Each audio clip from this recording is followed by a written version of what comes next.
안녕하세요. 오늘도 사연살롱을 찾아주셔서 감사합니다. 국내 대학원에서 미술 쪽으로 박사과정을 밟고 있는 이미희라고 해요.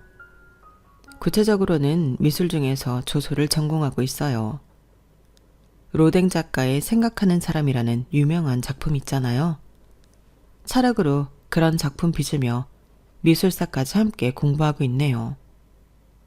최대한 박사과정에 충실하기 위해 맨날 대학 작업실에서 살다시피 해요. 덕분에 제 옷은 늘 허옇게 무언가가 여기저기 덕지덕지 묻어 있어요. 누가 보면 노숙자인 줄 알 거예요. 저희 엄마도 제 모습을 보면 거짓골이 따로 없다며 질색팔색을 하세요.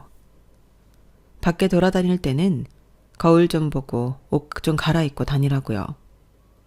그런데 요 몇 개월 동안은 제 결혼식까지 준비하느라 정신이 더 없었어요. 이런 것들을 다 이해해주는 남친 덕분에 결혼 준비며 상견례까지 진행했던 거예요. 그런데 이해해주는 척했던 남친은 속으로 딴 마음을 잔뜩 먹고 있었더군요.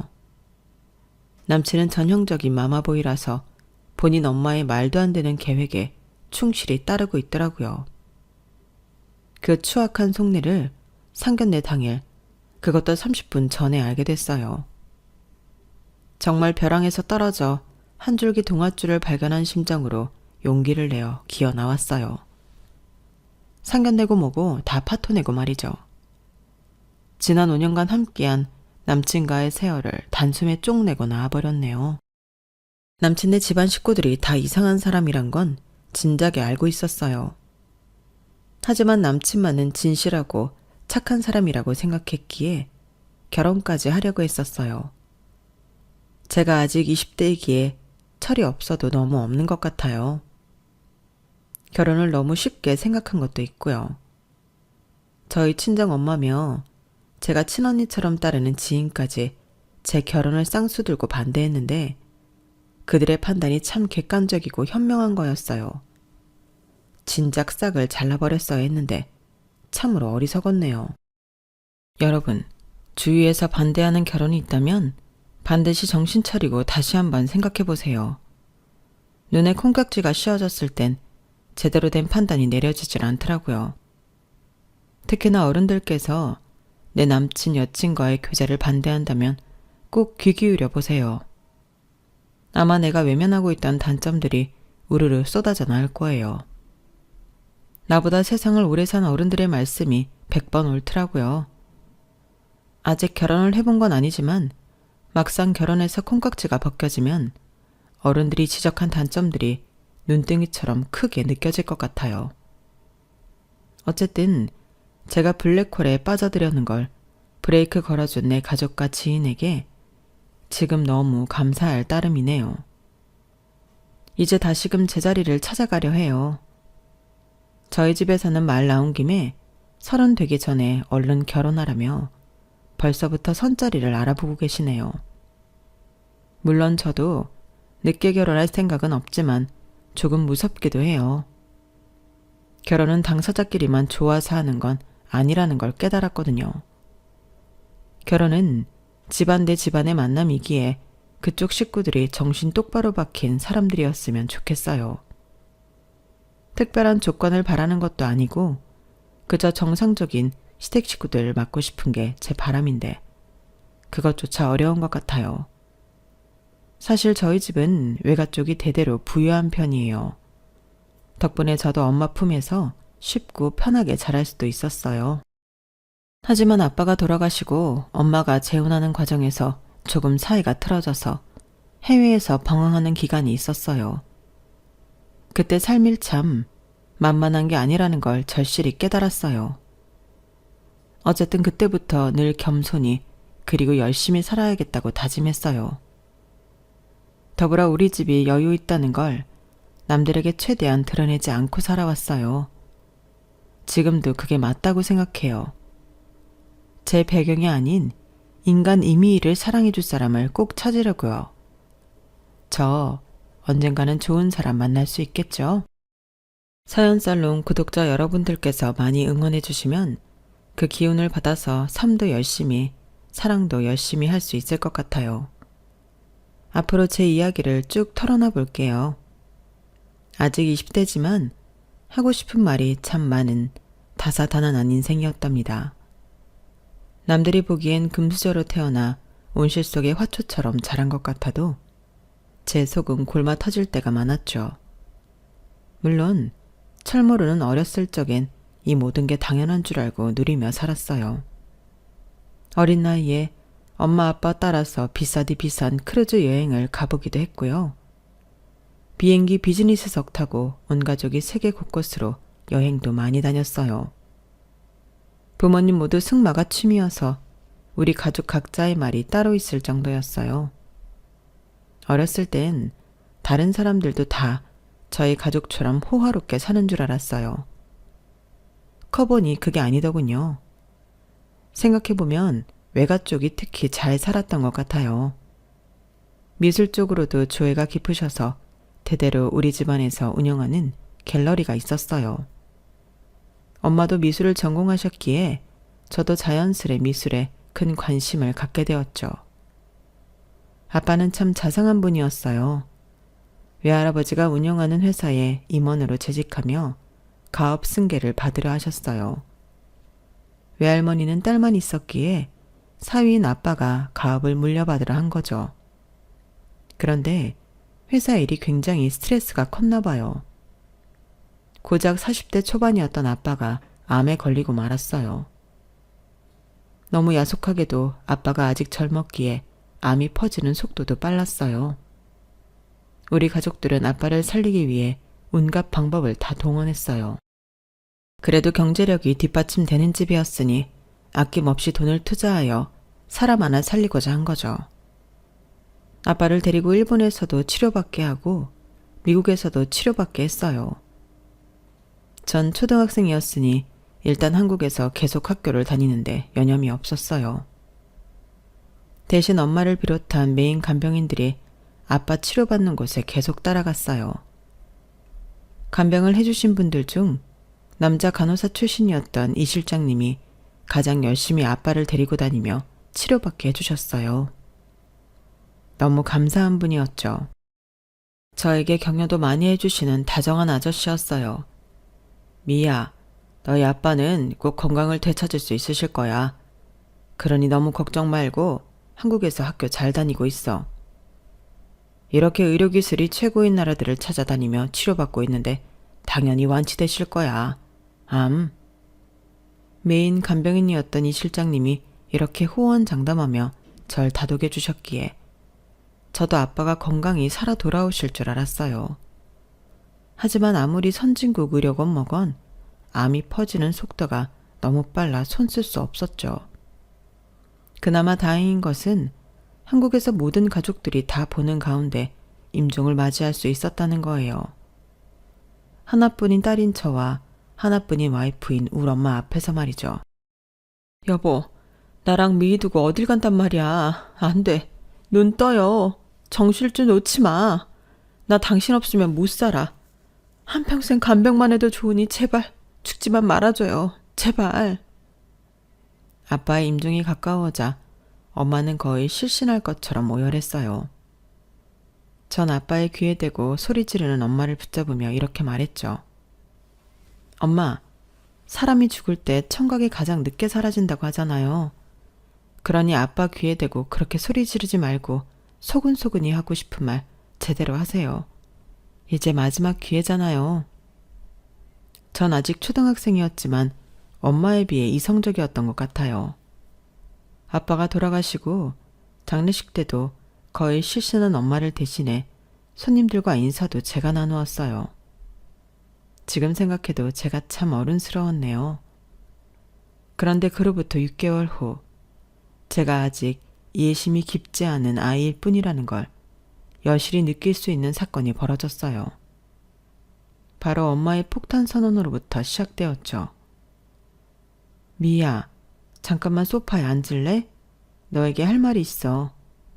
조금 있으면 어떤 분이 오실 거야. 그분과 관련된 얘기야. 너에게 조금 혼란스러운 이야기일 수 있지만 엄마가 재혼을 생각하고 있어. 외할머니랑 외할아버지한테는 모두 허락을 받았고 이제 가장 중요한 우리 미희 허락만 남았네. 아빠 떠나보내고 6개월 정도 지났으니 엄마 이제 다른 사람과 재혼해도 될까? 엄마가 너무 외롭고 힘들어서 말이야. 전 머릿속이 복잡해졌어요. 아빠가 저 세상 떠날 때도 그렇게 이성적이던 제가 엄마의 재혼 선언에는 무척 혼란스럽더군요. 그런데 익숙한 듯 우리 집 번호키를 누가 삐삐삐삐 하고 누르고 들어오는 사람을 보고 경악을 금치 못했어요. 미희야, 진작 말 못해서 미안해. 엄마가 재혼한다는 분이 바로 아빠를 간호해 주셨던 이 실장님이셔. 뭐? 아니 엄마, 나한테 6개월이란 시간은 짧디 짧은 시간인데 게다가 이 실장님이랑? 아니 대체 언제부터 둘이 그렇고 그런 사이였어요? 이 실장님, 말씀 좀 해보세요. 전 엄마와 이 실장님한테 대들고 따졌어요. 그때 심정으로는 내가 코뿔소라면 그 둘을 뿔로 받아버리고 싶더라고요. 그만큼 화가 많이 났어요. 어린 저에게 6개월이란 시간은 우리 아빠와 헤어지기에 충분한 시간이 아니었거든요. 그런데 제 마음속에서 아빠를 떠나보내기도 전에 벌써 새아빠를 드리겠다는 엄마가 이해되지 않았어요. 게다가 우리 아빠 아플 때 간병해줬던 간호사 출신 이 실장님과 재혼을 한다니 현실을 부정하고 싶더군요. 엄마와 이 실장님 앞에서 제가 하도 썽을 부리니 이 실장님이 절 진정시키려 했어요. 일단 덮어놓고 사과하기 시작했죠. 미안하다 미희야. 정말 미안해. 너희 마음 이해 못하는 거 아니다. 그런데 내가 가족이 되어 친아빠처럼 잘해주면 안 될까? 네 엄마를 많이 사랑하고 있어. 그만큼 널 아껴줄 자신도 있단다. 아저씨한테 기회를 한번 주지 않겠니? 마음속으론 싫어요 싫어를 외치고 싶었지만 저 빼고 온 가족이 다 찬성했다고 하니 저도 두 손 두 발 다 들고 말았어요. 외할아버지나 외할머니께서는 그닥 집안이나 스펙이 좋지 않은 이 실장님을 반기진 않았지만 30대 젊은 나이에 미망인이 돼버린 엄마가 불쌍하여 엄마 뜻대로 재혼을 허락한 것 같더라고요. 사춘기도 없이 나름 열심히 착하게 살고 있던 저는 처음으로 객기를 부려봤어요. 엄마와 새아빠와 같은 집에 살기 싫었거든요. 엄마, 나 중학교부터는 미국에서 학교 다니게 해줄 수 있을까요? 유학 비용 아깝지 않게 최대한 열심히 공부할게요. 영어도 배우고 미술 전공까지 해서 세계적인 미술가가 되어 돌아올게요. 꼭 좀 보내주세요. 그렇게 총 10년간의 유학생활이 시작되었어요. 처음 갈 때는 저의 유학생활이 그렇게 길어질지 몰랐어요. 엄마와 새아빠는 제게 연락도 자주 하고 마치 고해성사와 같은 긴 편지도 엄청나게 보내왔어요. 제가 원하면 언제든지 한국으로 돌아오라는 내용이었죠. 저도 참 독한 게 무려 3년이나 한국에 돌아가지 않고 미국에서 홀로 유학생활을 버텼어요. 인종차별도 엄청 당하고 왕따를 당하면서도 눈 하나 깜짝 안 하고 오히려 그들에게 경멸의 눈빛을 쏘아댔어요. 하도 독하게 꼼짝도 안 하니 놀리는 것도 재미없었는지 나중엔 감심도 안 보이더라고요. 차라리 그게 편했어요. 그렇게 고독한 3년의 미국 생활이 지나고 처음으로 엄마와 새아빠가 살고 있는 집으로 찾아갔어요. 그런데 갑자기 거실에 아기가 아장아장 걸어다니는 게 아니겠어요? 전 너무 놀라서 엄마한테 물어봤어요. 아니, 이 아이는 누구예요, 엄마? 설마 엄마가 낳은 아이예요? 그래, 미희야, 네 동생이야. 너 미국에서 미술 공부하는데 괜히 신경 쓰일까봐 동생 태어난 거 얘기 안 했어. 아기가 크는 게 얼마나 예쁜지 몰라. 자매간에 앞으로 잘 지내. 엄마의 소원은 이제 그것뿐이야. 갑자기 없던 동생이 태어난 게 신기하다기보단 약간 충격으로 다가왔어요. 그땐 제가 참 이기적이었나 봐요. 아님 아직 어려서 철이 없었는지도 모르겠네요. 엄마와 새아빠, 그리고 이제 돌쟁이 여동생, 이렇게 셋이 가족인 것 같고 전 이방인처럼 느껴졌어요. 그리고는 바로 진짜 이방인으로 다시 돌아가고 말았어요. 한국에 내 공간은 없다고 생각했고 미국 유학 생활을 다시 이어나갔죠. 누가 내쫓은 것도 아닌데 스스로 가족 내에서의 왕따를 자초한 것 같네요. 그러던 어느 날 한 한국 학생이 유학을 왔어요. 지금까지도 제가 친언니처럼 따르는 미경 언니였죠. 제 이름은 미희, 언니 이름은 미경이었기에 진짜 친자매처럼 친해졌어요. 정말 암흑과도 같았던 유학생활에 한 줄기 빛과 희망이었어요. 항상 투덜거리며 비관적으로만 생각하던 제게 언니는 긍정의 멘토가 되어주었어요. 객관적으로 언니는 정말 안 좋은 환경에서 고군분투하며 헤쳐나가고 있었어요. 어려서 부모 모두 병과 사고를 잃고 홀로 미술 장학금으로 연명해서 아주 어렵게 유학까지 오게 된 케이스였어요. 워낙 발군의 미술 실력 덕분이었죠. 그에 비하면 전 엄청나게 좋은 환경에서 투덜대기만 하는 투덜이 스머프였고요. 그때부터 저도 미국에서 좀 더 열심히 생활하게 됐어요. 괜찮은 대학에 합격하여 다니며 알바를 해서 용돈을 벌기도 하고 봉사활동을 하기도 했어요. 그렇게 잘 적응해가고 있는데 제 목숨을 위협하는 사건이 벌어지고 말았어요. 총기 소지가 가능한 나라인 미국에서 총을 든 강도에게 위협을 당하고 말았던 거죠. 전 제 휴대폰부터 해서 제게 있는 모든 돈과 소지품을 다 내주었어요. 그 강도가 갖고 있던 총이 장난감 총인지 진짜 총인지 모르겠지만 그 공포감은 이루 말할 수 없었죠. 그때 생긴 트라우마로 인해 지금까지도 가끔 악몽을 꾸곤 하네요. 하여튼 그날 그 강도 사건 이후로 전 뒤도 안 돌아보고 한국행을 택했어요. 왜냐하면 생사의 기로에 서니 우리 엄마 생각밖에 안 났거든요. 자나깨나 외국에서 혼자 사는 내 걱정만 하는 우리 엄마가 너무 보고 싶었죠. 공항에서 엄마를 보고는 무릎을 꿇고 대성통곡을 했어요. 다리가 풀려버렸거든요. 엄마, 내가 다 잘못했어요. 오만방자한 딸내미를 용서해 주세요. 지금까지 다 괜찮은 척 했지만 미국으로 떠나는 비행기에서부터 난 얼마나 외롭고 괴로웠는지 모르겠어요. 쿨한 척한 건 다 연기였어요. 엄마 사랑해. 다신 엄마 곁을 안 떠날 거야. 그래, 우리 딸. 지난 10년간 오매불망 얼마나 널 그리워했는지 몰라. 엄마가 재혼을 선택하는 바람에 우리 딸이 엄마를 떠나버릴까봐 너무 무서웠어. 우리 다시는 헤어지지 말자. 알았지, 우리 딸? 통곡하는 우리 모녀 옆에 서 있던 제 여동생과 새아빠가 절 안아주었어요. 이로써 새아빠와 여동생까지 모두 진짜 내 가족이 된 것 같은 느낌이었어요. 무슨 객기로 10년이나 가족 곁을 떠나 머나먼 타국에서 홀로 버텼는지 모르겠네요. 여튼 기나긴 저의 타국 생활은 그렇게 막을 내렸어요. 이제 한국에서 대학원 생활을 계속 이어가게 됐어요. 어느 날 버스를 타려고 기다리고 있는데 정류장에서 어떤 행색이 초라한 할머니가 엉엉 울고 있는 거 아니겠어요? 절 보더니 붙잡고 울며 하소연하기 시작했어요. 아유, 억울해 미치겠네. 내 말 좀 들어보소. 내가 까막눈이라 핸드폰 약정이며 계약서며 아무것도 모른다오.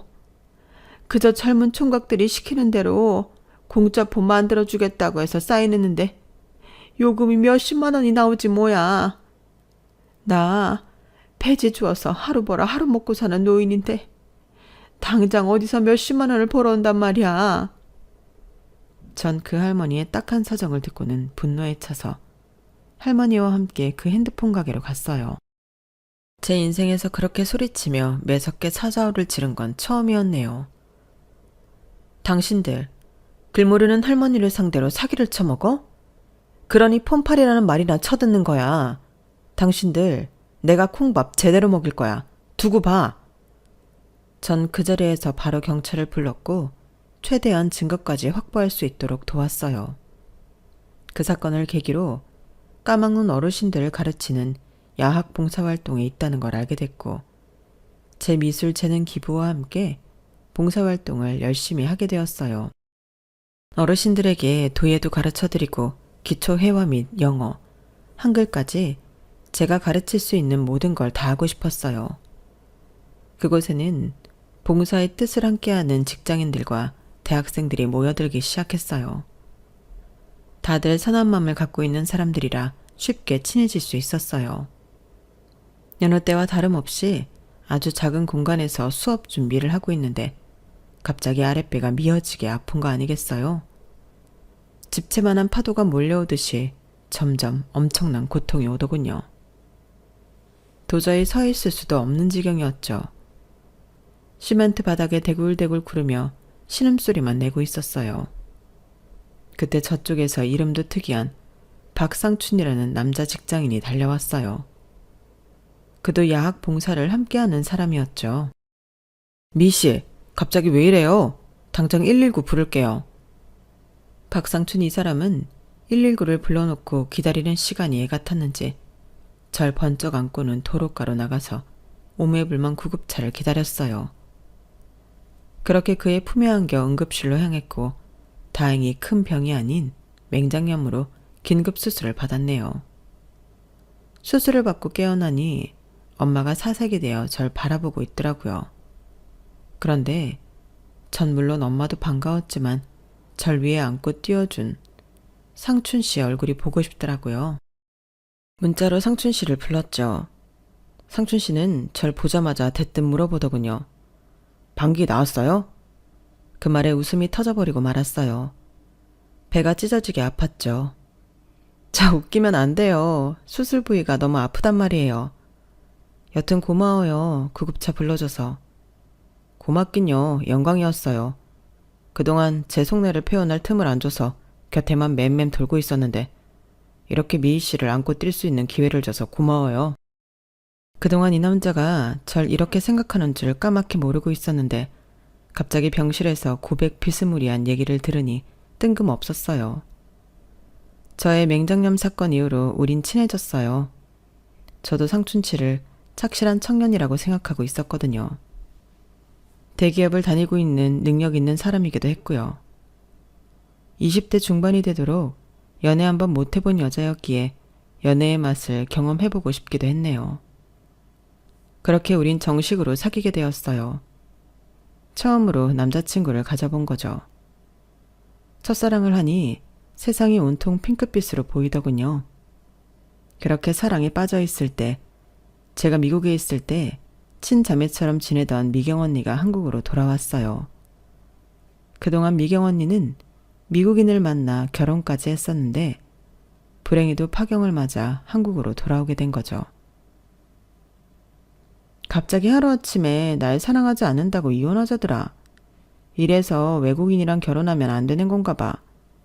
우리나라 정서랑 너무 안 맞아. 어쨌든 난 순수 미술을 계속해 나갈 거야. 당분간 식당에서 일하면서 고시원에서 생활하기로 했어. 고시원은 보증금이 필요 없거든.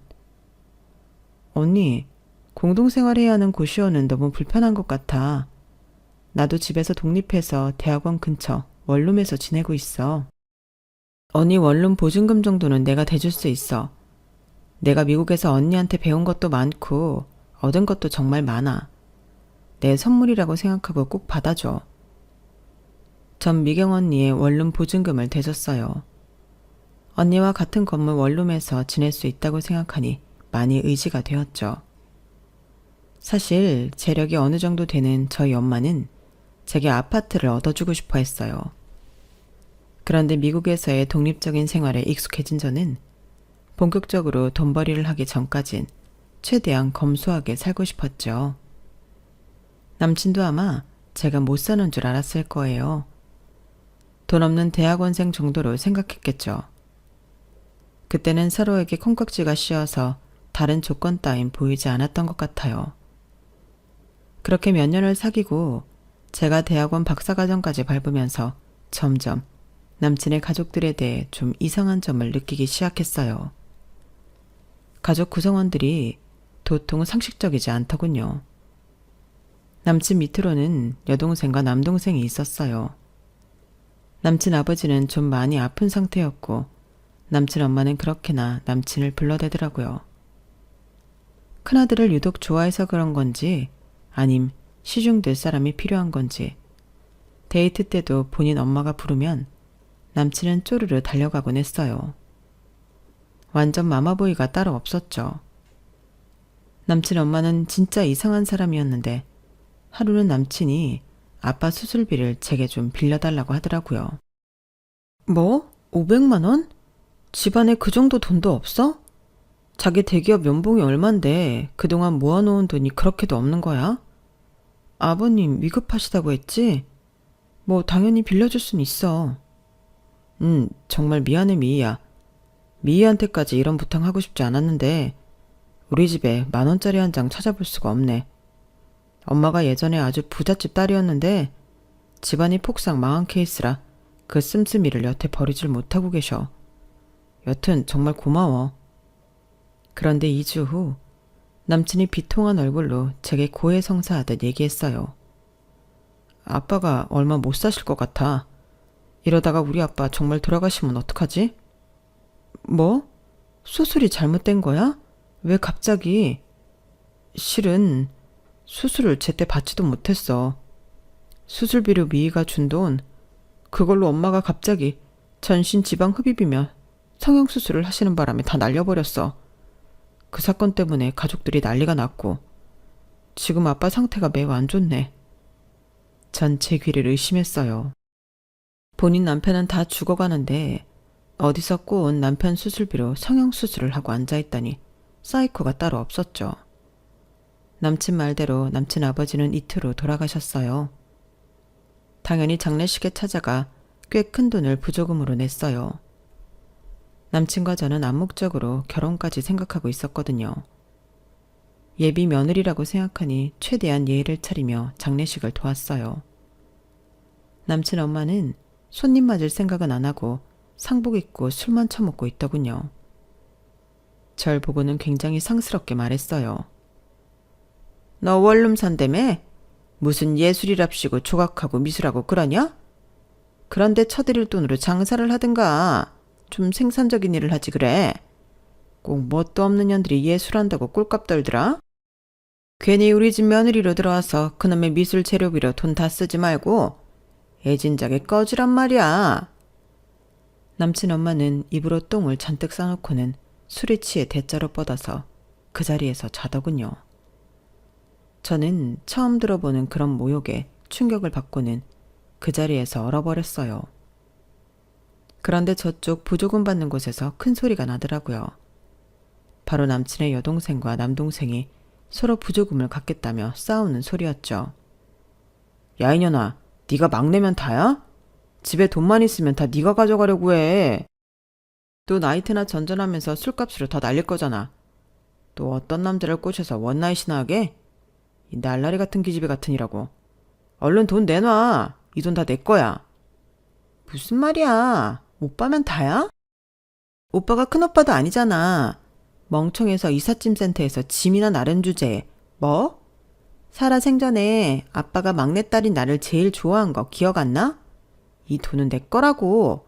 어서 내놔. 보다 못한 큰아들인 남친이 가서 정리하더라고요. 야, 이 철없는 것들아. 이 돈으로 장례식 비용 지불할 생각은 안 하고 누가 뭘 갖겠다고 싸우는 거야 지금.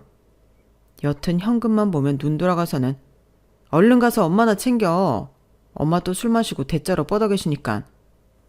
이쯤 되니 점점 남친의 집안이 무서워지기 시작했어요. 실제로 한 번도 보지 못한 뭔가 기생충스러운 가족들이었어요.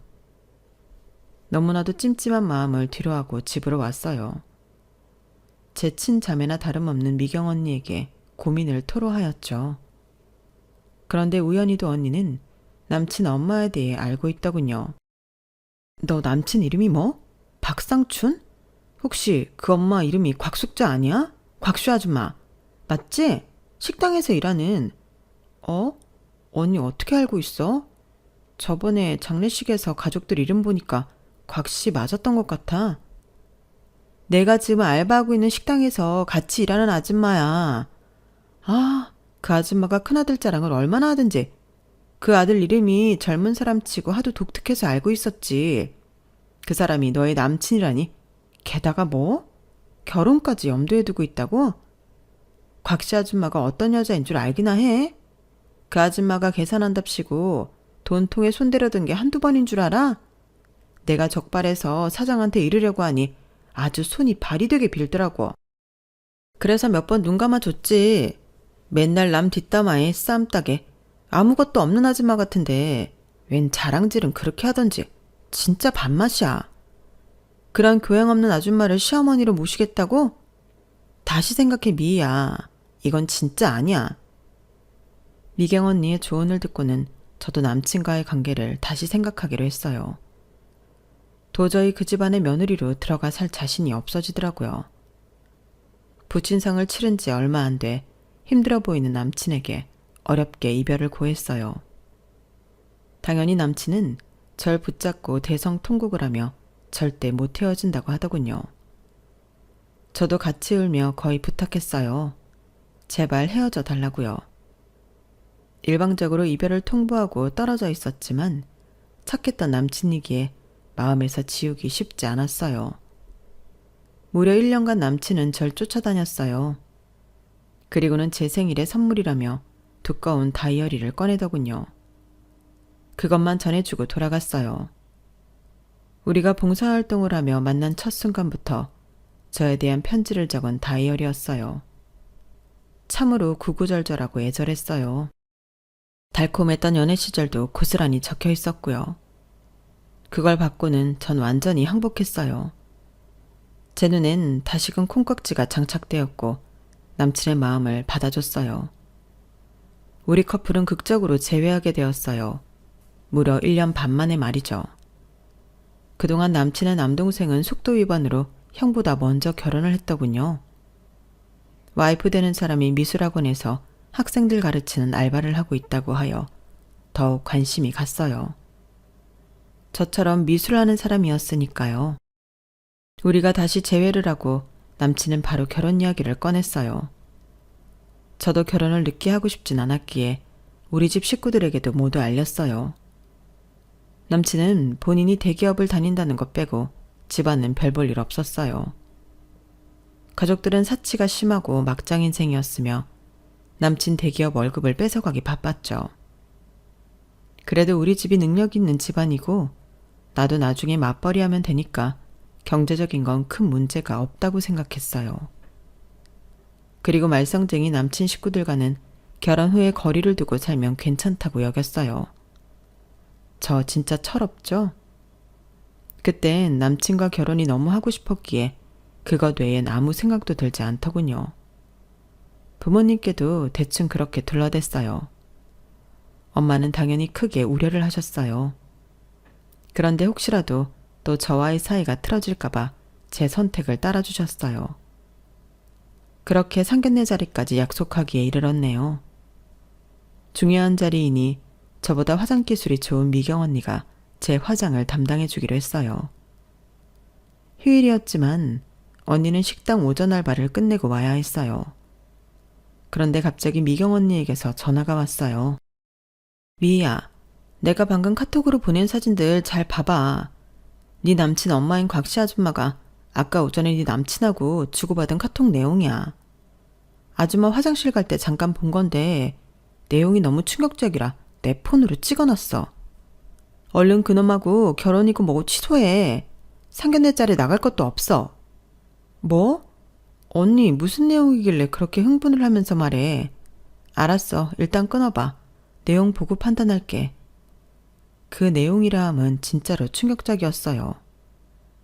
그토록 착하다고 믿었던 남친이 걔 막장인 자기 엄마가 하자는 대로 내내 하고 있던 거였죠. 내용은 이러했어요.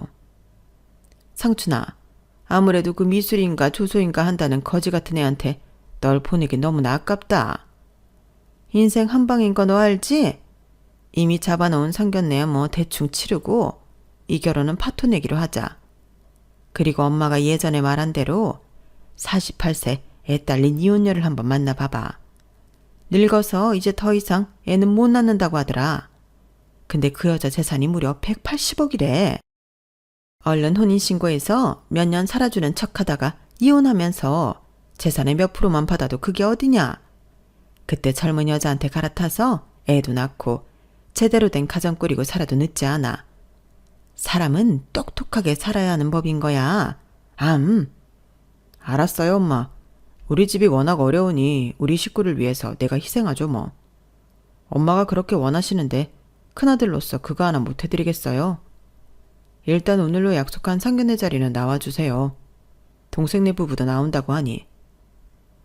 전 남친에 대한 배신감에 부들부들 치가 떨렸어요. 일단 파토를 내고 약속한 자리에 가서 면전에 대고 지르고 싶었어요. 마음 같아선 쌍따기를 날리고 싶었죠. 엄마와 새아빠, 그리고 제 어린 여동생까지 다 그곳으로 먼저 가 있기로 했기에 전 미술 작업을 하던 작업복 그대로 입고 상견례 장소로 향했어요. 그 자리엔 뻔뻔한 남친 식구들이 다 총집합했더군요. 상견례에 자복복 입고 도착한 제 모습을 본 예비동서가 비웃으며 이렇게 말했어요. 혹시 도배 뭐 그런 거 하세요? 옷이 꼬라지가 저게 뭐람? 저희 엄마와 새아빠도 예비동서의 예의 없는 모습에 놀라셨어요. 전 도배사가 아니라면서 명함 한 장을 내밀었어요. 저희 엄마가 운영하는 갤러리 명함이었죠. 미술학원에서 알바 나부랭이 한다면서요. 나름 유명한 곳인데 이 화랑은 알려나 몰라. 이 화랑 대대로 우리 외가 거예요. 외가 쪽 할아버지는 사업하시고 할머니부터 엄마 저까지 싹 다 미술 전공했어요. 모르긴 몰라도 우리 집안 재산이 최소 몇백억은 넘을 거예요. 부동산 값이 올라서 1,000억이 넘을 수도 있고요. 저희 집 경제 상황을 이실직고하자 실실 쪼개고 있던 예비동서가 기함을 토하며 말하더군요. 네? 이 화랑 엄청 유명한 곳이잖아요. 이게 다 형님 거라고요? 재산이 뭐요? 몇백억? 1,000억? 어머나, 저 이 화랑에서 알바라도 하게 해주시면 안 될까요? 앞으로 제 커리어에 도움이 참 많이 될 것 같은데 말이죠. 제발 한 번만 부탁드릴게요. 예비동서뿐 아니라 남친 엄마도 호들갑을 떨더군요. 어머 며느리야, 네가 이렇게 부잣집 딸이었니? 왜 진작 말하지 않았어? 내 그동안 너한테 모질게 대해서 미안하구나. 이런 줄은 몰랐지. 어서 오거라. 우리 집안의 며느리가 된 것을 두 팔 벌려 환영한다. 전 어이가 없었어요. 반색을 하며 반기는 듯한 남친의 태도도 역겨웠죠. 자기야, 자기네 집이 부자인 거 왜 비밀로 한 거야? 나 못 믿었던 거야? 아유, 하마터면 큰일 날 뻔했네. 뭐? 큰일? 48세 애 딸린 이혼녀한테 팔려갈 뻔한 거 말하는 거야? 내 앞에선 아주 순해 보인 척하면서 뒤에선 엄마랑 짬짬이로 날 차버릴 작당을 하고 있었냐? 너 진짜 개쓰레기였구나. 뒷담 까고 있으면 내가 모를 줄 알았냐? 엄마 아빠 일어나세요. 아는 지인 덕분에 수렁에서 극적으로 빠져나왔네요.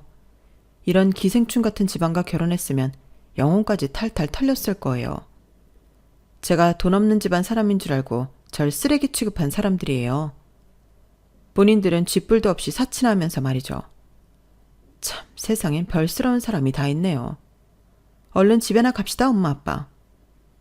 남친 식구들이 다 날 붙잡고 늘어지는 걸 덩치 큰 새아빠가 싹 다 정리해줬어요. 이거 놔요. 귀한 내 딸 잡아먹을 뻔한 족속들 같으니라고. 다들 새아빠가 팔 한 번 휘두르니 벌러덩 나가 떨어지더군요. 그들을 향해 가래침 한 번 뱉고 싶은 마음을 꾹 참고 비웃어주고 상견례장을 빠져나왔어요. 집으로 가는 차 안에서 슬프기는커녕 아주 통쾌하더군요. 그렇게 저는 저승의 문턱에서 다시금 이승으로 살아나오게 됐네요. 결혼은 파토났지만 이렇게 상쾌할 수가 없습니다. 전 원룸 생활을 정리하고 대궐 같은 엄마 집으로 돌아왔어요. 남자고 뭐고 지금 당장은 다 지긋지긋하네요. 그저 조신이 박사과정이나 마치고 엄마가 정해주는 곳으로 시집이나 가는 게 제일 베스트일 것 같아요. 어른들이 보는 눈이 가장 정확할 것 같아서 말이죠. 더 이상 저의 남자보는 안목을 믿지 못하겠네요. 언젠가 제 인생에도 좋은 남자가 나타나 구해주길 꼭 기원해 주세요. 저도 사연살람 구독자분들의 행복을 빌어드릴게요. 지금까지 긴 글 읽어주셔서 정말 감사해요. 여러분, 사연 댓글에 응원과 현명한 조언 부탁드려요. 좋아요와 구독은 저에게 큰 힘이 됩니다. 오늘도 좋은 일 가득하세요.